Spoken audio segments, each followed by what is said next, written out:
when you suffer the loss of a near and dear one, it's an extremely painful experience because of those emotional bonds that held you together. And all of a sudden, those bonds have got snapped. So at that time, the experience of grief is very natural. You should expect to go through that feeling of grief unless you have reached that level of detachment, which is very few. So there will be certain natural experiences. First of all, you may be affected by disbelief.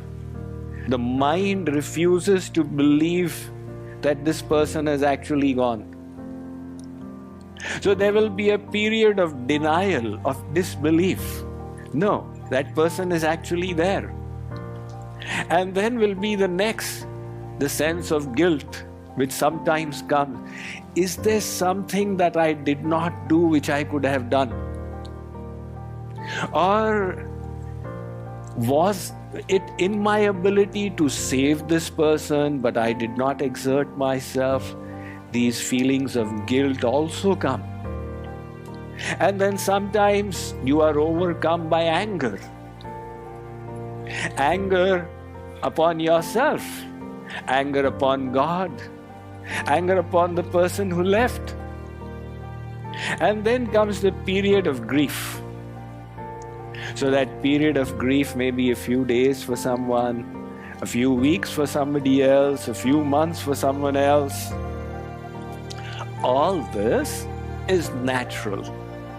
When you suffer the loss of a near and dear one, expect these things to happen.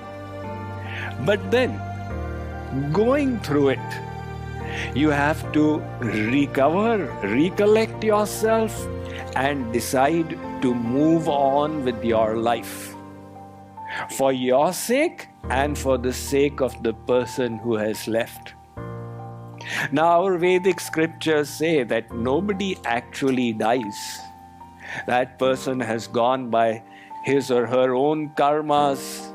And would it give pleasure to that person to see that we are grieving and making our own existence painful? Or would the person be more pleased to see that we have recovered from the grief and we have now taken charge and are utilizing our life in a meaningful and beneficial manner? So decide that my human form is too precious to waste it in grief. And as soon as possible, overcome the grief. In our Hindu traditions, there is the period of grieving which is 12 days or Tervi, the 13th day. Until the 13th day, people suspend all activities and they sit and grieve. So that much time is allowed. But after that, if the grieving continues, that is not allowed.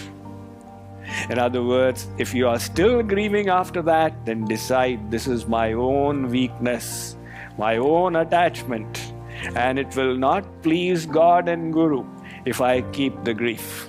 I must overcome this. So bring knowledge to yourself. Everybody had to go one day. When the sun sets, we don't grieve for it. We know that it rose and it will set. There's something that was bound to happen. Why should we feel so bad about it?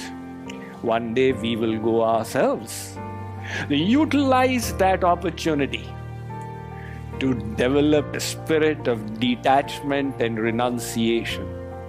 That truly everything is temporary in this world. And all these relationships will all wither away one day. Let me seek my eternal relative, my soul beloved, who is God. Utilize this reversal, this material reversal, or this grief that came upon you as something that pushes you further towards God. That will be the proper way to handle it and to utilize it.